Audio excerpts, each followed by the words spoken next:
पूरे भारत में विष्णु जी का 4 धाम है। पहला है बद्रीनाथ, दूसरा है रामेश्वरम, तीसरा है द्वारिकाधीश और चौथा और आखिरी है जगन्नाथ धाम पुरी। एंड इस टाइम मैं आया हूँ पुरी में जगन्नाथ जी की दर्शन करने के लिए। जगन्नाथ जी की दर्शन करने के साथ साथ मैं आप सभी प्यारे भक्तों के साथ पुरी टूर के बारे में कंप्लीट इन्फॉर्मेशन शेयर करने वाला हूँ। आप कैसे पुरी तक पहुँच सकते हैं, पुरी में पहुँचने के बाद आपको होटल कहाँ पर लेना चाहिए, मंदिर पर जगन्नाथ जी की दर्शन करने का सही तरीका क्या रहता है, इस वीडियो के माध्यम से मैं आप सभी के साथ शेयर करने वाला हूँ। इसके अलावा दोस्तों, मेरे इस पूरी ट्रिप के बाकी वीडियोस के माध्यम से मैं आप लोगों के साथ और भी बहुत सारे इन्फॉर्मेशन शेयर करने वाला हूँ, जैसे कि पुरी में जगन्नाथ जी की मंदिर और सी बीच को एंजॉय करने के बाद भी और भी बहुत सारे फेमस टूरिस्ट प्लेसेस रह जाता है। कोणार्क सूर्य मंदिर, Nandankanan zoo, Udaygiri, Khandagiri, dolphin sight seen, Chilka lake, इन सभी प्लेसेस को भी आप कैसे घूमकर देख सकते हैं, वो भी कम से कम बजट के अंदर। इसके बारे में भी मैं शेयर करने वाला हूँ आप लोगों के साथ, तो पुरी की इस पूरे सीरीज के साथ जुड़े रहिएगा जरूर। तो चलिए तो फिर प्रभु श्री जगन्नाथ जी की नाम लेकर आज की इस यात्रा को शुरू करते हैं। तो मेरे इस यात्रा की शुरुआत हुआ था कोलकाता की हावड़ा रेलवे स्टेशन से। देश की हर एक छोटे बड़े शहर से आपको पुरी रेलवे स्टेशन तक के लिए डायरेक्ट ट्रेन मिल ही जाएगा। हावड़ा रेलवे स्टेशन पर पहुंचने के बाद देखा मेरे ट्रेन को तो अभी तक प्लेटफॉर्म ही नहीं मिला, तो थोड़ा टाइम पास करने के लिए IRCTC से 20 रुपये का कॉफी ले लिया। कॉफी को एंजॉय करते करते देखा मेरे train 12837 Howrah Puri superfast express को अपना प्लेटफॉर्म मिल ही गया। दोस्तों, कोलकाता से पुरी तक पहुंचने के लिए बहुत सारे ट्रेन है, जैसे कि 12837 हावड़ा पुरी सुपरफास्ट एक्सप्रेस, जो कि हफ्ते में 7 दिन चलता है। हावड़ा रेलवे स्टेशन से रात को 10:35 पर डिपैचर करके अगले दिन सुबह 7:25 पर आपको पुरी रेलवे स्टेशन तक पहुंचा देता है। 22895 हावड़ा पुरी वंदे भारत एक्सप्रेस, जो कि हफ्ते में सिर्फ गुरुवार को छोड़ के बाकी 6 दिन चलता है। ये ट्रेन हावड़ा से सुबह 6:10 पर डिपैचर करके दोपहर को 12:35 तक आपको पुरी रेलवे स्टेशन तक पहुंचा देता है। 18409 शालीमार पुरी जगन्नाथ एक्सप्रेस, जो कि हफ्ते में 7 दिन चलता है। ये ट्रेन शालीमार रेलवे स्टेशन से शाम को 7:05 पर डिपैचर होकर नेक्स्ट डे अर्ली मॉर्निंग 4:30 बजे तक आपको पुरी रेलवे स्टेशन तक पहुंचा देता है। तो यहाँ पर मेरा ट्रेन अपने निर्धारित समय पर हावड़ा रेलवे स्टेशन को छोड़ के पुरी के लिए रवाना दे रहा है।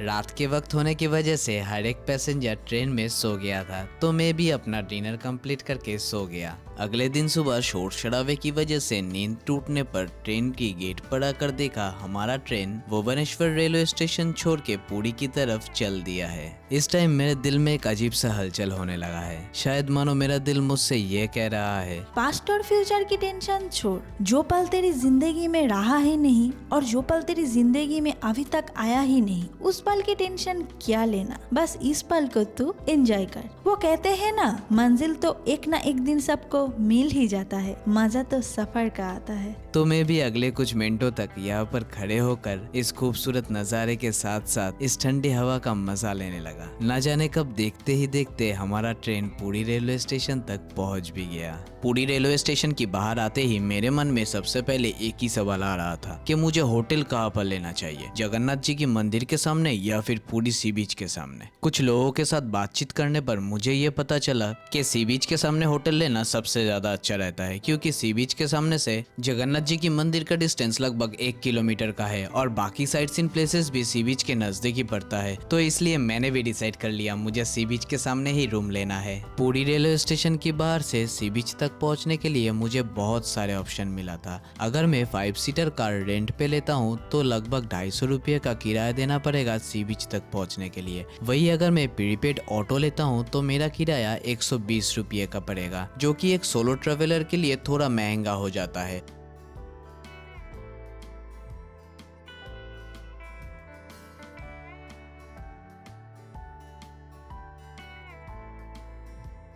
तो इसलिए मैं एक शेयरिंग कैब पकड़ के 50 रुपये का किराया देकर सी बीच तक पहुंच गया। हालांकि पुरी रेलवे स्टेशन से सी बीच तक का इस 2.5 से 3 किलोमीटर रास्ते के लिए कोई शेयरिंग कैब का ऑप्शन नहीं मिलता है। एक टैक्सी ड्राइवर को थोड़ा रिक्वेस्ट करने के बाद टैक्सी ड्राइवर भी राजी हो गया 50 रुपये में मुझे सी बीच तक पहुँचाने के लिए। फाइनली मैं पुरी सी बीच तक पहुँच चुका हूँ। सी बीच पर पहुँचते ही सबसे पहले जो चीज मुझे दिखा, कुछ मछुआरे समुद्र से मछली पकड़ के ले आ रहा है।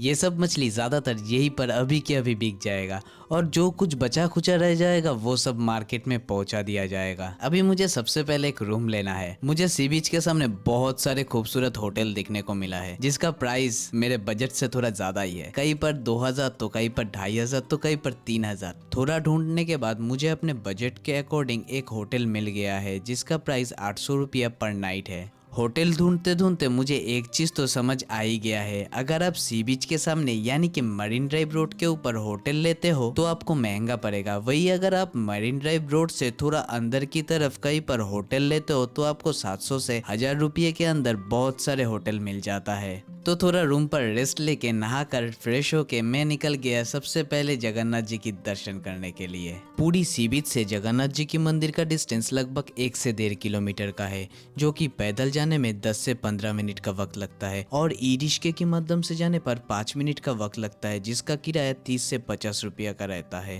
श्री जगन्नाथ जी की मंदिर के अंदर mobile, camera, purse, belt, bag कुछ भी अलाउ नहीं है। हालांकि मैं अपना सारा सामान रूम पर ही छोड़ के आया था। सिर्फ अपना जूता मंदिर ट्रस्ट के तरफ से बने फ्री शू काउंटर पर जमा करके दर्शन करने की लाइन पर लग गया था। हो सके तो आप भी आपका सारा कीमती सामान रूम पर ही छोड़ के आने की कोशिश कीजिए या फिर मंदिर ट्रस्ट के तरफ से बने काउंटर पर भी जमा करके दर्शन करने के लिए लाइन पर लग सकते हैं। मुझे दर्शन करने में थोड़ा ज्यादा ही टाइम लग गया क्योंकि आज भीड़ थोड़ा ज्यादा ही है। लगभग 1.5 से 2 घंटे लाइन में खड़े होने के बाद मुझे दर्शन करने का मौका मिला, जो कि बहुत ही अद्भुत और प्यारा दर्शन था। मंदिर के अंदर श्री जगन्नाथ जी की दर्शन करते ही जैसे मानो मैं सब कुछ भूल सा गया कि मैं यहाँ पर किस काम के वजह से आया हूँ। सब कुछ छोड़ के बस उन्हीं को देखता रह गया। कुछ देर बाद मंदिर के पंडितों ने मुझे रिक्वेस्ट किया कि आपका दर्शन कंप्लीट हो गया है तो आप प्लीज बाहर चले जाइए और दूसरों को दर्शन करने का मौका दीजिए। लगभग 12 बजे तक मेरा दर्शन कंप्लीट हो गया था। उसके बाद मैं अपने रूम पर आकर सबसे पहले मेरा मोबाइल,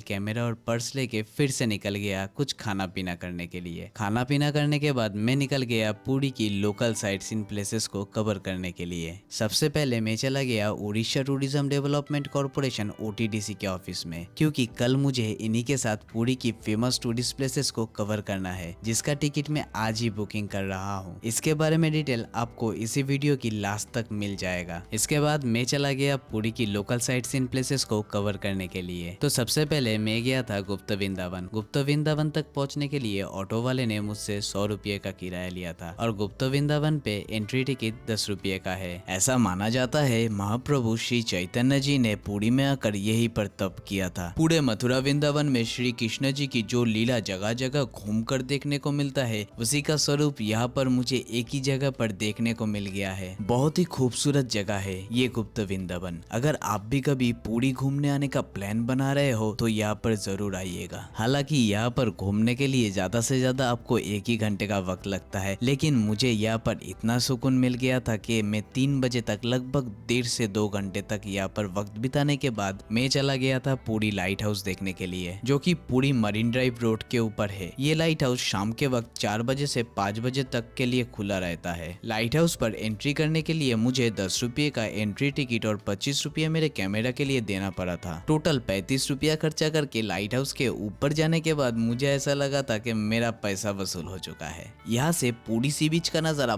बहुत ही खूबसूरत लग रहा है, लेकिन मैं यहाँ पर ज्यादा वक्त बिता नहीं पाया क्योंकि 5 बजे के अंदर मुझे फिर से जगन्नाथ जी के मंदिर के सामने पहुंचना पड़ेगा। हर रोज शाम के वक्त 5 बजे को जगन्नाथ जी के मंदिर के ऊपर का झंडा बदला जाता है। ये चीज मुझे अपने आंखों से देखना था, जिसका फीलिंग मैं आपको कभी बता के समझा नहीं पाऊंगा। 2 लोग बिना किसी सेफ्टी गियर्स के सहारे सिर्फ भगवान जी की नाम लेकर मंदिर की उतनी ऊंचाई तक चढ़ जाता है, और आपको मैं वीडियो के थ्रू ज्यादा अच्छे तरीके से दिखा भी नहीं पाया क्योंकि मेरे पास उतना अच्छे क्वालिटी का कैमरा भी नहीं है, जिसके लिए मैं आप सभी के पास क्षमा मांग लेता हूँ। इसके बाद मैं चला गया था सी बीच पर शाम का वक्त बिताने के लिए। शाम के वक्त यहाँ पर जैसे एक मेला सा चलता है, छोटे बड़े बहुत सारे दुकान और दुकानों में हजारों तरीके का चीज। अगर आप नॉन वेजिटेरियन हो तो यहाँ पर सी फूड ट्राई करना तो मत भूलिएगा। अंधेरा हो जाने के बाद सी बीच के ऊपर चाय की की दुकान पर बैठ के समुंदर को देखने का मजा ही कुछ अलग है। आज की शाम का वक्त मेरा यही पर बीत गया, कुछ चाय, एक मैगी और मसाला मुड़ी के साथ। इसी के साथ मेरा जगन्नाथ धाम पुरी यात्रा का पहला दिन यही पर समाप्त होता है। अगले पार्ट पर मैं आप सभी के साथ शेयर करूंगा कि कैसे मैं सिर्फ 1000 रुपये में कोणार्क की सूर्य मंदिर, उदयगिरी, खंडगिरी, नंदनकानन जू के साथ साथ और भी बहुत सारे फेमस प्लेसेस को घूम कर देखा, जिसका लिंक अभी आपको आपके स्क्रीन पर मिल चुका है।